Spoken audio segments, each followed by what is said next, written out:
I've got the double act, Josh and James. Yeah. Because you are a double act in my eyes. Josh, Barry, you have your book out. Congratulations. The Pop Culture Handbook, Josh, Barry, beyond the title.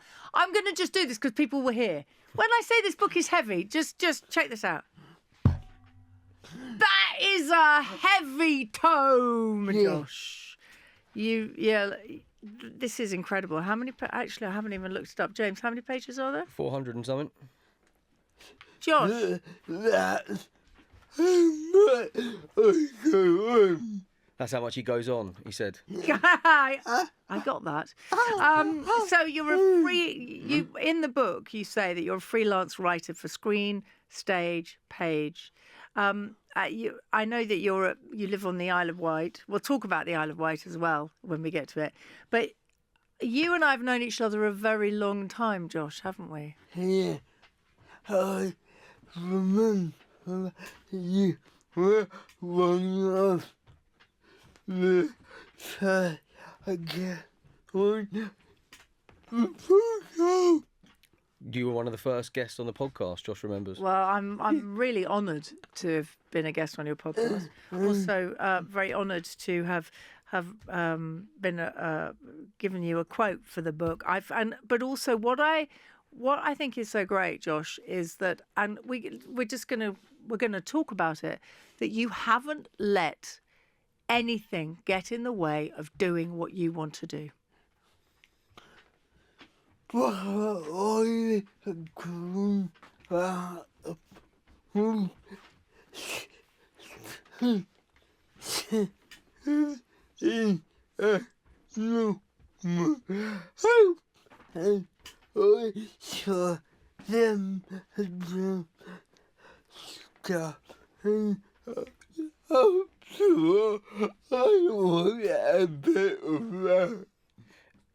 Josh said he grew up with two sisters in a normal household, and he could see them doing all the things that they were doing, and he thought to himself, do you know what? I want a bit of that. Well, good for you. Actually, it's a great way to be. Do you know what? Before we carry on with the questions, I think we should explain how you and James work together. I mean, you've been working together for quite a long time, haven't you? 15 years this year, yep. How did that come about? When we left, you knew I was coming back. Yeah, I was worried.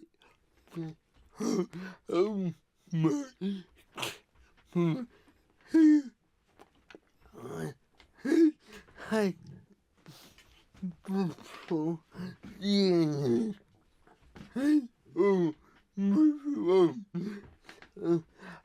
I'll put an advert in the local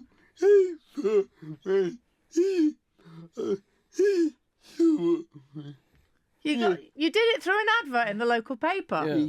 So Josh finished his master's degree, and when he moved back from Bournemouth, all of the carers that he'd had before he went to university had all moved on. They'd all gone to university themselves or got other jobs. So Josh put an advert in the County Press, which is the local newspaper, and I'd just moved to the island. But what an advert, though. You know, so what is it? Hello, do you fancy working together? Was it that sort of ad? This is what I came with. This is what I always laugh at. It was very vague, wasn't it? It was very vague. It was just a case of, do you want, looking for somebody to help me go to the gym and go swimming, and basically that was about it, wasn't it? It was very vague, and that was sort of my background. So I thought, yeah, I'll give it a go. Didn't really know what to expect. Never worked in care before. I was only 19 when I started. Just literally turned 19. So, yeah. So, and you've worked together ever since. Yeah. And, but you have a absolute understanding of each other's sense of humour. You work very closely together, and what's so wonderful is that for both of you, I feel it's a two-way thing. You know, I know some people might find it difficult to know exactly what you're saying, Josh. And Josh says he does. We've recorded enough do you know things what? now. I knew that you just said that. Yeah. My hear myself, but when I'm recording, I got no idea what I'm saying. So Josh So said, when you hear the recordings, Yeah. you've no idea what you're saying. no idea Yeah, at all. I know what you're saying. Yeah, so we actually did something once where we had to transcribe a lot of stuff when we were doing a project before, and originally we were going to do it together, and then after about 5-10 minutes of the first one, Josh said, I don't even know why I'm sitting here because I haven't got a clue. I'm looking at you and then watching what you're typing to know what I've said. So But you also type, don't you? Where you type with your nose. Yeah. How on earth do you? How do you do that? I mean, it's incredible. I think it's fantastic that you do it, but was it something you self-taught or did somebody teach you to do it? Or so. Okay. iPhone. self-taught on an iPhone. So Yeah. it was almost like a means of you being able to have some sort of privacy, to be able to use an iPhone. Obviously, when touch phones came along, you meant that you could sort of navigate it yourself a little bit. And then it just got to a point where you're like, I could nearly type a message. If the keys were just a bit bigger, I'd be able to get it. So we gave an iPad a try. It was a while ago now. I think it was 2014. Yeah. 2014. 11 years ago. Yeah. So up until then, obviously, all of Josh's writing work, whether it be at university or after that, we scribed. So we'd sit next to each other and Josh would speak and we'd just type. So very similar to how we, talk with people. It's just that instead of Yeah. now type. I repeat it, I was typing it down. So because of the technology and AI and all the other things, do you find that is giving you more privacy? It's interesting you use the word privacy. So I suppose, because you must want privacy sometimes. Yeah. Yeah. Yeah. Like we all do. Yeah. I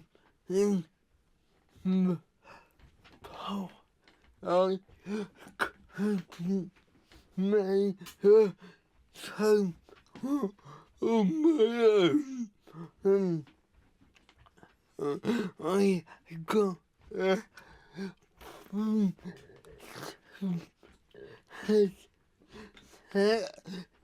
but it can't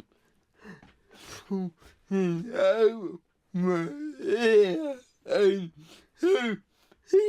what are we getting?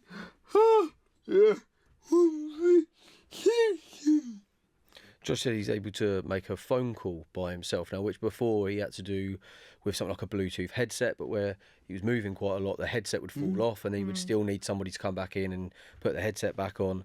So now it means that you're able to, in anything you do really on your iPad, That's ask fantastic. for some privacy and get on and do what you want, especially conversations on the phone with like your family and stuff. You can have normal private family conversations that we all take for granted a little bit, really. Yeah, I suppose we do, don't we? Because we take all sorts of things for granted. But the thing that I think is so wonderful about you. I mean, you came to see when we did Talking Pictures, and I remember everyone was coming up and chatting to you. You were talking to all sorts of people, but you make the most of every moment, don't you? You have a really very great, but you have a very naughty outlook, let's be honest as well. You like a good giggle. But you also have a very positive outlook on life, don't you? Well, so I was saying, as you know,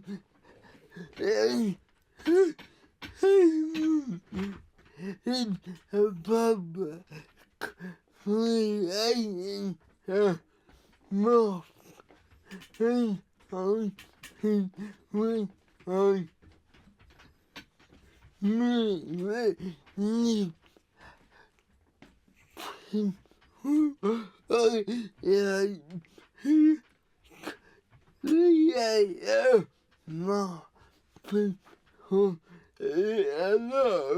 safer and yes, I am sensible. Josh said, as you know, it's in entertainment, especially, you have an availability to be able to wear a mask sometimes and be able to meet people as a version of yourself, and that's something that he's always felt like wanted to do, because having that mask and being able to meet people and putting on that, as you say, positive outlook on stuff makes Josh seem more accessible in terms of conversation than what he would otherwise.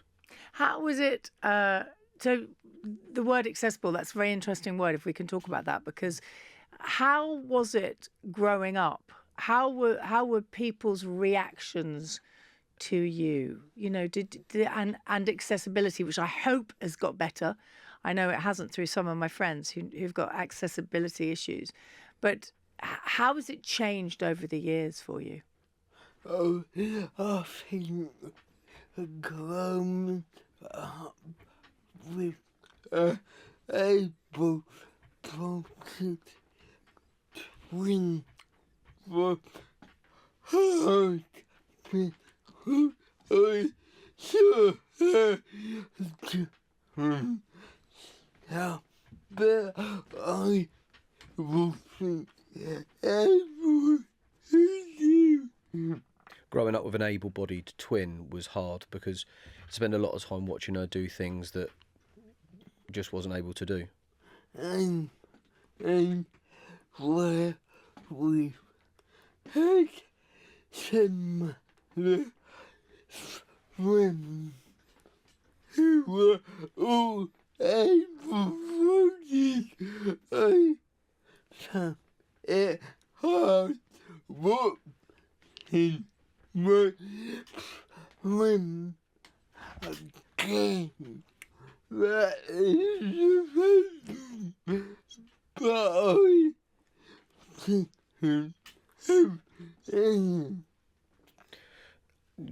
growing up, watching his friends gain that independence through him and his twin having the same friendship group and seeing them do all the things that he wasn't able to do, it was a tough one to watch them grow up, gain independence, and Josh ultimately not being able to have any. But look what you've done now. I mean, are there times when you just think, hey, I've gone and I'm doing what I wanted to do? yeah, so I never really knew how I would do it. I was done with quit writing through, but I never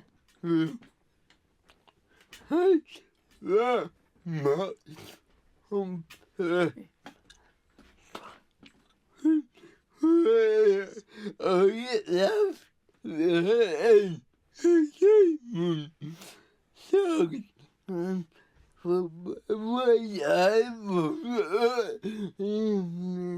I was bodyguard who saw my own feel and I realized that it was the that I really love to do. So Josh said that when he finished university, he didn't really know how he was going to do it. He spent the last year at university writing a biographical drama on Bill Cotton, and that was a script, and was looking to go down that sort of conventional script writing route, but then on reflection afterwards realised that it was the interview part of that and the research part of that that he enjoyed the most, so pursued that. I think you're very nosy as well. That's part of it. Yeah. You've said that to me. You've used that phrase. What I think is so incredible as well is that there will be a lot of people out there listening to this and watching this who will be in the same situation as you, who will have children in the same situation as you, and they'll be thinking, I don't know if I can do it, but I I think it's so important for anyone to realise that if there's a will, there's a way. You found a way of doing it. You went off to university, which I'm sure people would have said, oh, he's not going to get to university. Oh, he's not going to have a job. Look what you've got. You've got a book out. You've got a podcast. How many have you done of the podcast? Over 200. I think we're about 220, something like that. That's incredible. Yeah. It's absolutely incredible. But it's really important. It's really important for people in the same situation as you and young people in the same situation that can see you and can listen to you and can find out from you that anything is possible. It really is, isn't it? Yeah. And it's like when you said it's like hard time. You take it day by day.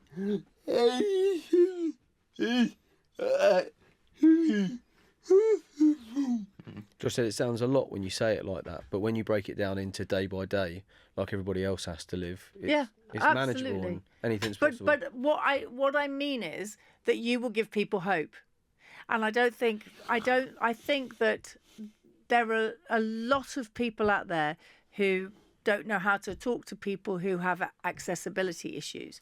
I think there are a lot of people out there who would be wary of their child going off to university or something. And it's really important that people like you have a voice. I really do think it's important. I've got the most beautiful, I've told you about him before, but Sebi, and he's 11.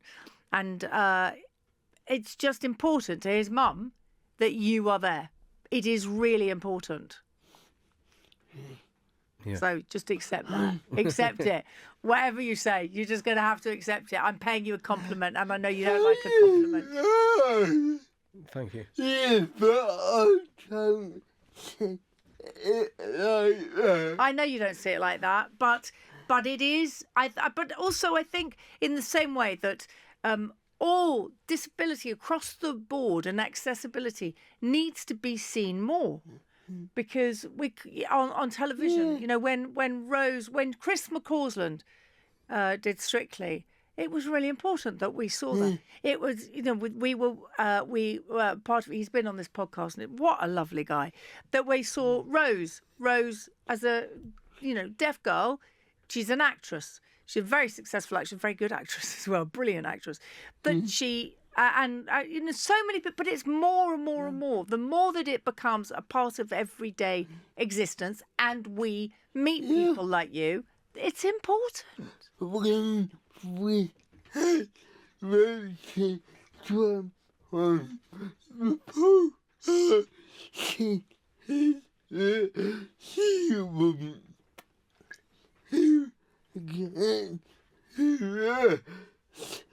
say where she is brought herself, she never even had to mention her disability. It was When we had Rosie Jones on the podcast, she was talking about her disability, and the goal for her has always been to get to a point where she can do a show, be booked for a show, and not have to mention about her disability because Absolutely. it's become irrelevant. Yes. And I think that's the goal, I think, for a lot of people in your situation. Obviously, cerebral palsy is quite wide-ranging. It has a huge scope attached to it. But equally, we've always looked at everything as that you can be differently abled, not disabled. That's brilliant. Brilliant. I'm going to use that. I'll tell everybody that I stole it from you. And I think you've spoken about it in your autobiography and stuff, didn't you? When you said about, maybe you wouldn't have been a writer if you could have played football. but you couldn't. Well, And here we are. But you know what? I'm really pleased. I'm really pleased you didn't play football because we wouldn't Yeah. have all of your writing. And your writing is important. Okay, you've got your podcast. You've now got. Hold on, I'm going to do it again. Boom. No, hold on. Let's do it like. Oh, sorry. That's really weird. There we go. Sorry, I thought my phone was off. Let me do that sound again. It's a heavy tone. You got your books. You've got your podcast. What's next?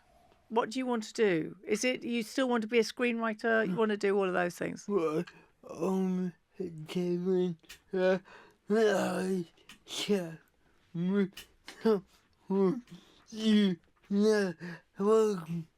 doing a live show coming up with someone that you know quite well.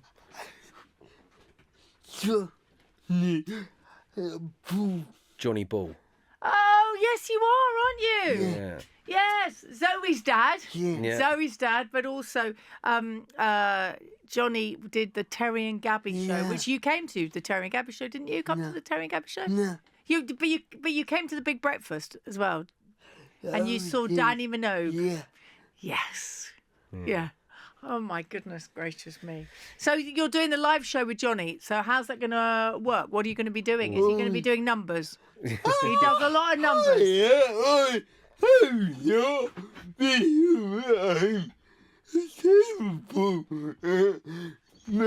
Josh said he hopes not because he's terrible at maths. Oh, So- you're terrible. Join the club. Join the club. When do we ever need isosceles triangle in our life? Thank you. And we've all got a calculator in our pocket these days. Yes, as well, so- exactly. Oh, I can do that. I can do the mental arithmetic. It's the other stuff. You're like a darts player. Yeah, but also the A plus B squared. Oh, yeah. Don't worry about it. Yeah. No, I've never needed it. No, I've only needed counted 16 like that. When have you ever done a equation? When have you ever done a long equation? I got that. Yeah. I knew you said that. I was going to say never. I've never had to do a long equation. Let's be honest. Okay, so you still, I still want to know what it is that you want to. You've got your live show with Johnny, which is really exciting. But in the long term, is it? Because you said you went to university. You had this the screen. You had a screener about Bill Cotton. You said. You love entertainment. You love television. You're like me. We're both obsessed with TV. You've watched everything. So have I. But is it? Do you still want to be a screenwriter? Is that still something you want to do? You want to write your own dramas? But it's so hard. It's so hard. I know hard it to get is. into. I know. It Hard is to for- stay in. And also,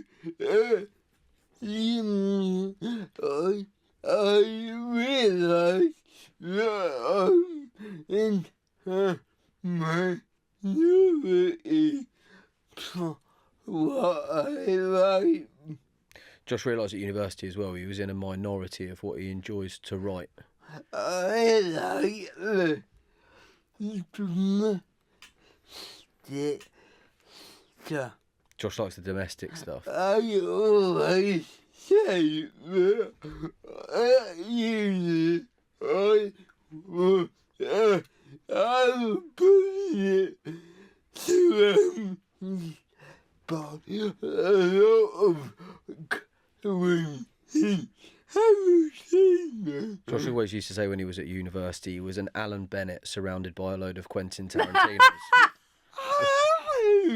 I think everyone in your course, they wanted to get into writing, to work in Hollywood. I want to write a Hollywood blockbuster, but that's never really been your thing, has it? A good old-fashioned English, British, BBC But do you? drama would be... Emma, have we talked about EastEnders before? No. No, because I love Easter. I've never missed an episode. Never ever missed one episode. And I absolutely love it. But something like, I think, I want to see you. I've said this to you before as well, so it's not a surprise. But I think that you and your life would make a brilliant drama. I really do. I think it's fantastic. You could act as yourself. You could be in it as well. I got drama. He said he got an E in drama. So. But you could be, you could be yourself, and it could just be, your autobiography, your life. I just think it would be brilliant. But everybody always says, write what you know, and that's what you've done here. So the Pop Culture Handbook. Let's go to this. So this is. It's very funny. I've just opened it up, and the words are: television has always been the medium which has defined my pastime and extracurricular activity. I didn't just like TV. I wanted to know everything about it, from production to the many stars it spawned. And as I got older, the enigmatic landscape of TV management, its colourful characters and significance to the history of popular culture increasingly fascinated me. How bizarre that's the page I open it up, and that's you and me in a nutshell, really. This book. So let's talk about the book. It is incredible. We've definitely put a lot of effort into that one to make it look, visually, like you say, it's quite big, it's quite heavy. It's beautiful. We, managed to do some nice imagery in there. It's printed nicely. We got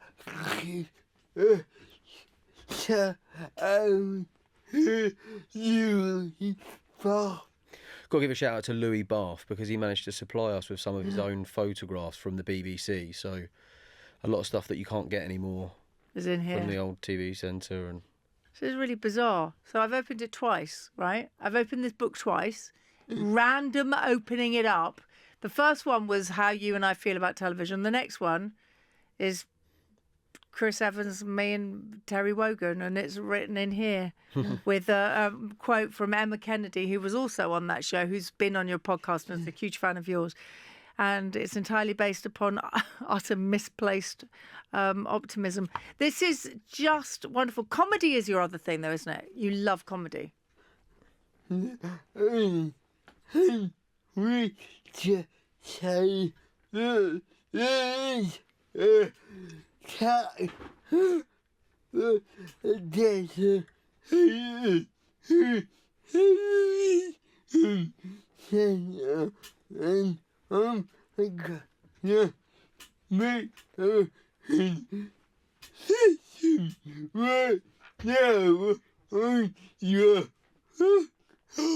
George said there's a chapter in there on comedy. There's also a chapter in there about Television Centre, and it's a good time now just to make a confession on your podcast. Go on. You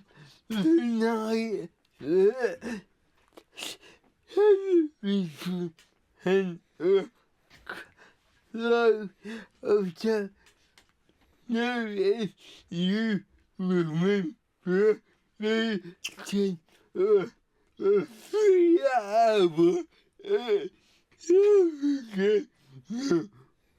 Well, I don't know if you remember when the night that it closed, they did like a 3-hour extravaganza across all channels. I think it finished on BBC 4 or something, didn't it? And Chris Evans was on that. Yeah. And I cried. Josh cried his eyes out pretty much that way through. Do you know what? Can I tell you, it was my favourite building when I was a little girl, because I knew I wanted to work at Television Centre, and I've told you this, but I used to drive past it, where I used to get my dad to drive past it, and then I loved it. And then when it closed, I cried too. Absolutely, I totally get it. It looks lovely now, and it's a TV studio. They've still got TV studios, and they've done it actually very beautifully.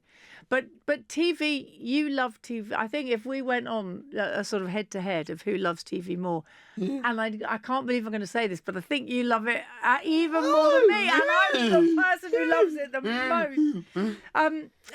So for you, this book, where do you see this? So what do you want to come from this book? Everybody to buy it, obviously, and to read it, and they can get it. They can buy it. beyondthetitle.co.uk/shop. Right. It's got all of Josh's books on there. Yeah. Including that one. Lovely, and we'll put that on the on the Instagram post as well that we will collaborate on. So we'll put that's how they can get it. But you want everybody to buy the books, to listen to the podcast. But I know there is more coming from you. There's more. You're not going to just go, right, I've done my book, I'm doing the podcast. There's more. You never stop. No. No. We're trying at the moment. We're really trying to focus on growing the podcast and moving and getting to. You've had some fantastic. Yeah. Harriet, you've had Harriet Thorpe, who's always reposting your stuff, which is lovely. So many people, but the people. So if you look back over the guests, who's the guest that you just? I mean, I'm looking at some of the photos in here.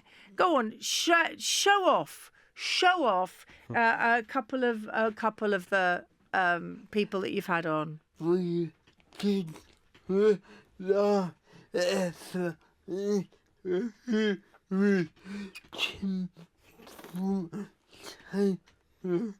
We did the last ever recorded interview with Tim Brooke Taylor, which Josh was very proud of. Wow, wow, that's really quite something. Josh, you know, I know I say it every time I see you, but it's always a joy to see you. Thank you for spreading the joy. Thank you for being such a lover of television. And everyone keeps saying that the golden age of television is over. I don't agree. I think every age of television is a golden age. It just changes. And change is okay. Change is a good thing. It really is. And radio. I mean, you know, it's all about entertainment. You and I love entertainment. Josh and James, the double act that is Josh and James, thank you very much indeed. Thank you for being on the podcast. Thank you. Real pleasure. Thanks for having us. Thank you.